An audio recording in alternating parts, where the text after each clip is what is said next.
Hi, this is Mrs. Moore, and we'd like to talk about setting. You can use guided notes or any note taking approach that you prefer. So, analyzing setting means it does mean asking where and when the story is set, but it also means asking why that matters. Um, what is the author trying to convey through their choice of time and place? So every story takes place in a time and a place. Very rarely do you get a story set in a white room with nothing there. But is that place a location that you know? Is it, you know, on Earth? Is it in farthest out reaches of space? Is it in some kind of fantasy realm? Also, what time is it? Is it now or is it in the future or is it in the far past? These are questions that we ask, not just because we want to know when the story is happening and where, but because it conveys more than just that.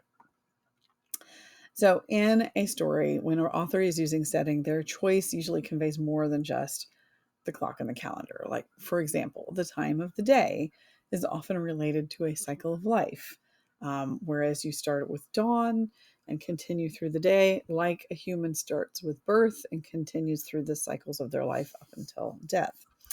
Um, some seasons are often used this way too, with spring relating to childhood, summer relating to youth, autumn to middle age, hi, and winter to elderly or death. And you get white snow on your hair, for example, and that kind of thing. This is kind of a Western construction, but it's worth paying attention to when you're reading novels set in that European and American tradition. Another thing to look at that can convey meaning is time. And this is a little bit more flexible because what we're looking at is the relationship that we have with these different time periods. For example, a specific year or decade, the 1920s, has a reputation as the Roaring Twenties. 1816 was famously a year without a summer. 1776, if you're going to invoke that, you're invoking that Declaration of Independence.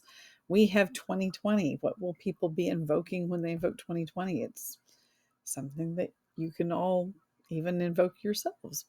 If we look at time periods like the Industrial Revolution, the Middle Ages, the Roman Empire, each of these also has a sort of a reputation that comes with it, right? The Middle Ages was dark and superstitious and plague ridden, whereas the Roman Empire was a great civilization. They had plumbing, but also, a lot of political turmoil. So each of these things kind of conveys something. It's almost like an illusion that's conveying something about that time within the world of the story. Location can also convey meaning. The country versus the city, for example, is often used. The country is simple and natural and honest, versus the city being sophisticated and knowing and complex, but also maybe a little bit dishonest. I think this is every Hallmark Christmas movie falls into that one. Mountains can be seen as sort of challenging places of achievement, whereas a desert is mysterious and deadly and forbidding. The things that grow there have adapted to very arid and dangerous conditions, and therefore maybe the people have adapted that way too. The indoors versus the outdoors, civilized versus unrestrained.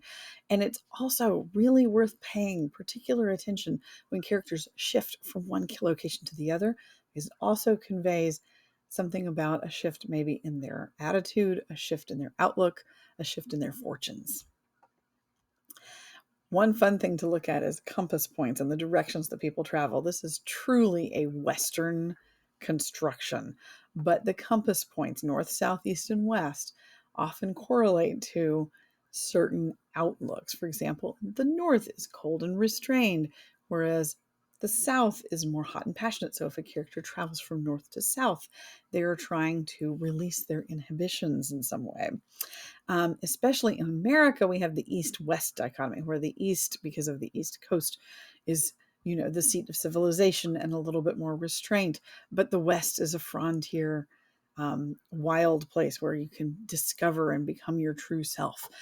As I mentioned, this down at the bottom, this meaning map shifts depending on the location of the writer, this is definitely a European American kind of construct, but it is worth noting in many of the books that we read. And here is an example. This is from To Build a Fire by Jack London. Let me tuck myself down here so I'm not in the way. There we go. I'm going to let you read it. Okay, I'm assuming you've read it. So this gives us several different details about the place and the time. It's daytime. Day has broken, but it's cold and gray, exceedingly so. And it's 9 o'clock, but there's no sun or hint of sun. And we find out this is because, we're in Alaska, and it's the time of year where the sun doesn't come up over the horizon. He says that many days must pass before that cheerful orb due south would peep above the sky. We know that he's in Alaska because he's on the main Yukon Trail. And he's in a setting that's described. He's got a high earth bank. The trail is dim and little traveled. Um, it's so steep that he has to pause for breath at the top. So this is a very forbidding land. It's dark. It's lonely. Little traveled. It requires hard work and challenge to get through it. And it's an intangible pall, a subtle gloom, with the absence of sun. This is not a setting that conveys to us a lot of hope and excitement. Even though this is sort of an adventure story, we're already being warned that this is a harsh and unforgiving land, and this person may not do well traveling through it.